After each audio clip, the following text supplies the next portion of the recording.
Salut à toi, ami humaniste. Tu es bien sur la chaîne du Courant pour une écologie humaine et tu écoutes maintenant un podcast très spécial. C'est un podcast qui souhaite régénérer ton espérance en donnant la parole à des acteurs qui bâtissent, dans leur cœur d'activité, un monde aimable. On espère que toi aussi, tu voudras te mettre à agir à ton échelle après avoir écouté ça. Aujourd'hui, on te propose une intervention qui a eu lieu lors du forum annuel du Courant pour une écologie humaine. En 2025, le thème était « Comment débattre sans se combattre ?» Sujet d'actualité, tu admettras. On a donc donné la parole à Tugdual Derville. Tugdual Derville est co-initiateur du Courant pour une écologie humaine et il est aussi fondateur d'une association qui s'appelle À bras ouverts. Il est également l'auteur de nombreux livres, dont Le temps de l'homme pour une révolution de l'écologie humaine qu'on te conseille de lire. Entre introspection, exigence de l'écoute et quête de sens, sa réflexion du jour présente le débat comme un levier de transformation personnelle et collective. On te laisse maintenant découvrir ses propos. Il y a 2 ans, on avait été à La Roche-sur-Yon. De quel numérique l'humanité a-t-elle besoin ? L'an dernier, on était à Marseille. De quelle écologie l'humanité a-t-elle besoin ? Et aujourd'hui, on a finalement traité de quel débat l'humanité a-t-elle besoin ? On a bien vu, même si les conflits sont nécessaires et féconds, qu'on peut les traverser, que le débat, ce n'est pas toujours un bras de fer, ce n'est pas toujours un combat. Et au fond, le débat, c'est une rencontre qui, justement, opère notre transformation personnelle. C'est par des rencontres et par des débats que s'opère notre transformation. Je vous ai proposé 4 critères. Premier critère, reconnaître le mystère de la personne. La personne humaine ne peut pas se résoudre à des équations. Je ne sais pas même moi-même ce que je suis, qui je suis, ce que je pense. Je ne cesse de le découvrir dans des interactions. Mes réactions émotionnelles me surprennent moi-même autant qu'elles peuvent surprendre ou choquer mon environnement. Et donc dans nos échanges, il y a aussi une révélation, s'ils sont bienveillants en profondeur, sur ce qui m'habite au plus profond, au-delà de la superficialité de mes réactions.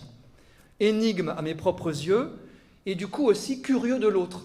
Je suis curieux de toi. Qu'est-ce que tu vas me dire ? Et dans nos échanges, on n'a pas d'avance, non seulement ce que je pense, parce que peut-être que j'ai à faire avancer ma pensée, à l'affiner grâce à l'autre, mais également qu'est-ce que pense l'autre, où est-ce qu'il en est ? D'autant plus que mes émotions du moment font qu'aujourd'hui, je réagis d'une manière peut-être différente de ce que je pourrais faire demain. Et donc l'enjeu de ces débats, c'est quand même d'abord de se désencombrer de soi. On a eu au tout début, s'oublier soi-même, se désencombrer de soi-même. Un moi encombré n'est pas libre. Il est bloqué par des présupposés, des conditionnements, des émotions. En fait, très largement, le petit enfant blessé, maltraité, abîmé, que nous sommes tous plus ou moins, et qui fait que nous réagissons parfois de manière aliénée. Donc le désencombrement de soi, c'est une libération. Et c'est permis par les autres. Je ne peux me connaître que dans le regard des autres. Et c'est peut-être la première chose que je voulais partager avec vous.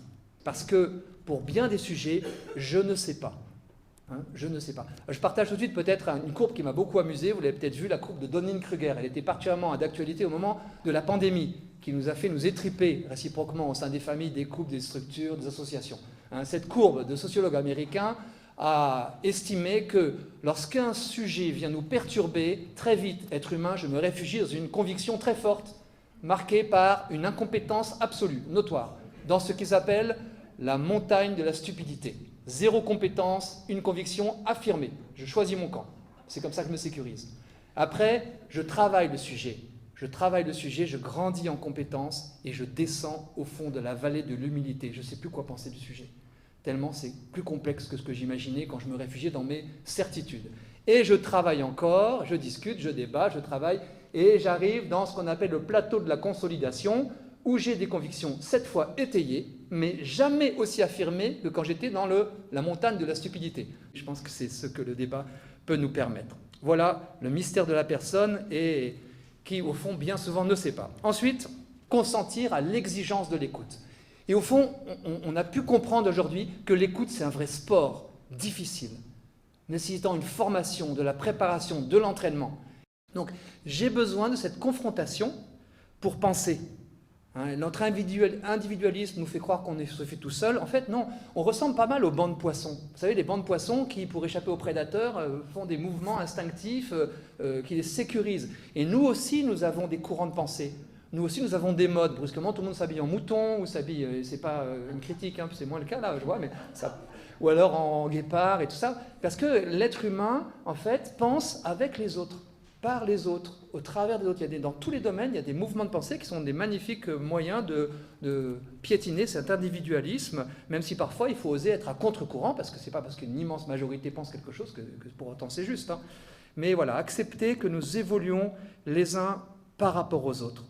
Je dirais aussi, nous ressemblons plus à des arbres que des machines. Et les arbres, de plus en plus, on s'aperçoit qu'ils ont des interactions les uns avec les autres.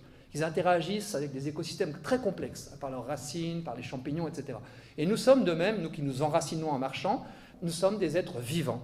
Et donc nous avons besoin d'écosystèmes humains, enfin d'écosystèmes complets, humains et non humains, pour pouvoir vraiment nous déployer et étendre notre ramure à mesure que nos racines vont dans la profondeur de l'écosystème. Donc l'exigence de l'écoute, voilà, un gros travail pour tous. Ensuite, se laisser bouger, accepter d'avoir l'humilité de reconnaître que les autres me font bouger. Et le dire. Pas seulement se laisser bouger discrètement et ne le dire à personne parce qu'on n'a pas envie d'être influencé par d'autres, mais oser dire que ta prise de position dans ce domaine a pu me faire bouger. Et parfois ça peut être une émotion qui nous fait bouger. Donc, pour ceux qui ont des convictions solides et étayées, le débat contradictoire renforce ces convictions, lorsqu'elles sont solides et étayées. Et donc, on peut remercier les adversaires de débat de venir nous secouer sur ces convictions quand elles viennent vraiment à cœur, qu'elles sont étayées, qu'elles sont passées de la tête aux entrailles, elles sont indéracinables. Et par contre, le fait d'être secoué sur ces convictions, ça va nous aider à les solidifier dans une plus grande profondeur. Donc, il ne faut pas avoir peur, bien sûr, de débattre, y compris quand c'est des sujets qui nous semblent douloureux, difficiles. Et puis, quatrième critère, garder le silence. Bernanos s'étonnait, paraît-il, de cette formule « garder le silence », qui dit c'est le silence qui nous garde. Et on a évoqué à plusieurs reprises cette importance du fort intérieur, le fait de se poser à l'abri, de prendre un temps d'introspection et de dire, voilà, moi par rapport à ça, qu'est-ce que je fais? Voilà, revenir en soi, habiter sa maison intérieure, en quoi suis-je personnellement impliqué, transformé? Et c'est uniquement dans ce fort intérieur que peuvent se forger les grandes et importantes décisions. C'est uniquement dans ce fort intérieur que peut s'exprimer une vraie liberté. Et cette liberté, finalement, consiste, une fois qu'on s'est désencombré, à s'obéir. S'obéir en conscience, à soi-même. La vraie liberté, c'est finalement d'être obéissant à sa conscience profonde, qui nécessite bien sûr de pouvoir y accéder. Et j'ai aimé qu'on dise à plusieurs reprises que le temps est très important. Il y a un temps peut-être de maturation qui n'est pas encore celui de la décision. Puis un jour vient ce temps de la décision. Mais il faut donc s'offrir ces temps à l'écart, ces temps de silence. On a eu un webinaire récemment avec Anne de Pomereux sur le concept de résonance qu'elle a explicité à partir des travaux de Rosa, un sociologue allemand. Et Anne de Pomereux explique qu'il y a des moments à goûter, à saisir, qu'on ne peut pas programmer, où il se passe quelque chose. Elle parle du crépitement de la classe avec le professeur qui fait qu'à ce moment-là, on goûte quelque chose qui est transformant. Voilà, je pense que vous avez peut-être, j'espère, vécu ce type de moment. Et c'est peut-être cette disponibilité au changement que le débat peut nous permettre. Lorsqu'à un moment donné, la prise de parole de quelqu'un, un silence, simplement une réaction corporelle, nous génère en nous une transformation qu'on ressent. Et vous avez aussi remarqué à quel point, pour qu'advienne cette chance d'une transformation, il faut des règles de fonctionnement qui sont parfois très exigeantes et très précises. Et donc j'ai envie de tous nous encourager, en famille, dans nos associations, dans un dîner qui vous paraîtrait sinon peut-être superficiel, de suggérer des règles de fonctionnement. Chacun parle à son tour sans s'interrompre. On traite de tel ou tel sujet. Est-ce que vous seriez d'accord pour que chacun à son tour raconte une découverte qu'il a faite dans l'année qui a précédé? J'ai testé cela à quelques reprises dans des groupes que je ne connaissais pas et j'ai été vraiment stupéfait de voir la richesse de ce qui sortait d'un groupe qui sinon aurait piétiné dans une sorte de... Voilà, en se renvoyant la balle sur des choses qui auraient pu être extrêmement superficielles. Et donc, il n'y a pas de règle absolue, mais se donner des règles, c'est un moyen essentiel pour pouvoir avoir des débats qui soient vraiment féconds. Je voudrais juste souligner les 8 critères d'écologie humaine. Je vais les présenter à ma façon, comme ça, spontanément, mais petit à petit, en suivant le courant, vous allez les saisir en profondeur. Premier critère, le respect de la personne et de sa dignité. De toute la personne dans toutes ses dimensions et de toutes les personnes sans en exclure aucune. Voilà. Personne digne et capable aussi de prendre des initiatives, pas une personne seulement passive. Voilà. Le respect de la personne. Deuxième critère, la réponse aux besoins de cette personne, qui peuvent être des besoins aussi bien primaires, se vêtir, se loger, et des besoins qui peuvent aller jusqu'aux besoins culturels, spirituels, bref, il y a toute la panoplie des besoins. Et quand on agit, il faut faire attention, est-ce qu'on respecte vraiment les besoins des personnes? Et est-ce qu'elles peuvent aussi y contribuer à la réponse à leurs besoins, pas d'une manière seulement passive? Le troisième critère, est-ce que ces personnes peuvent agir au sein de communautés de confiance?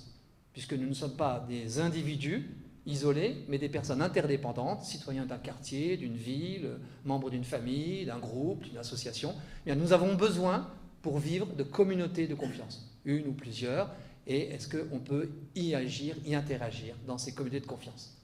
Quatrième critère, est-ce que nous sommes enracinés dans un ou plusieurs territoires, avec des interactions avec l'ensemble de ce qui se vit dans le territoire, au point de vue à la fois culturel, naturel, biologique, etc. L'être humain a besoin de s'enraciner. C'était un des besoins les plus méconnus de l'âme humaine, disait le philosophe Simone Veil. Critère suivant, qui est logique par rapport au précédent, est-ce que nous contribuons à protéger les écosystèmes culturels et naturels? Quand on regarde ce qui nous entoure, on a du culturel et du naturel qui sont enchevêtrés, c'est le lot de l'humanité.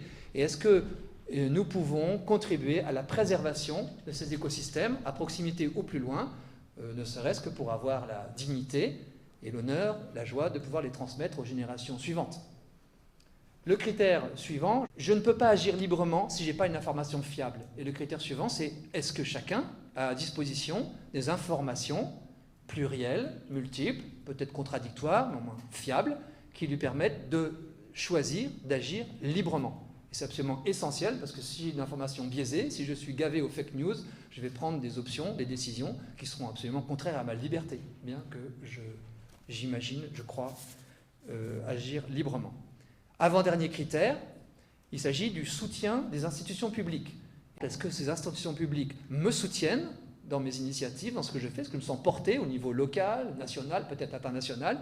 Est-ce que par ailleurs je peux y participer? Est-ce que je peux avoir une influence sur elles? Pas seulement juste à être gouverné par une carotte ou un bâton fiscaux.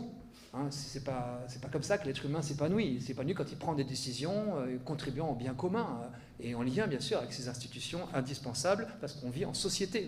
Et puis enfin le dernier critère, le 8e, c'est l'accès au sens et à la transcendance. L'être humain, je paraphrase Viktor Frankl, a besoin de donner un sens à sa vie.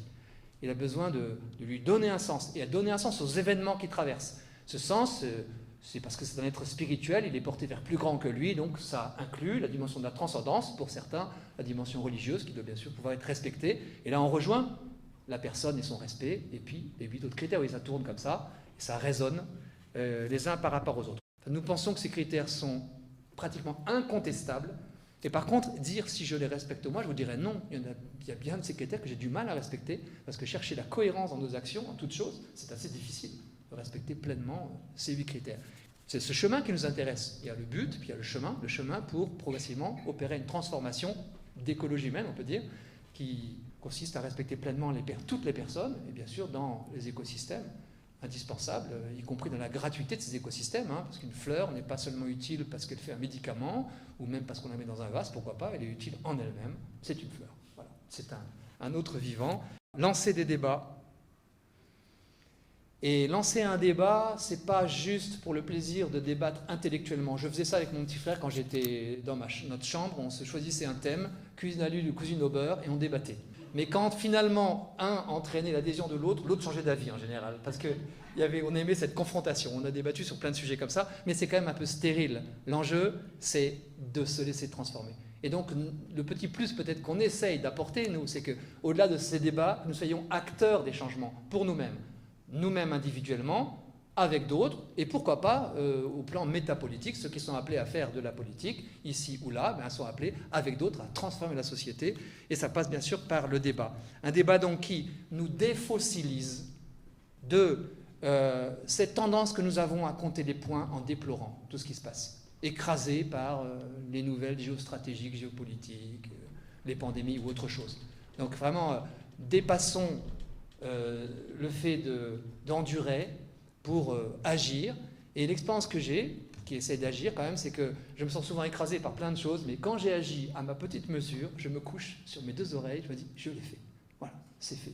Le résultat ne nous appartient pas, mais engageons ces débats.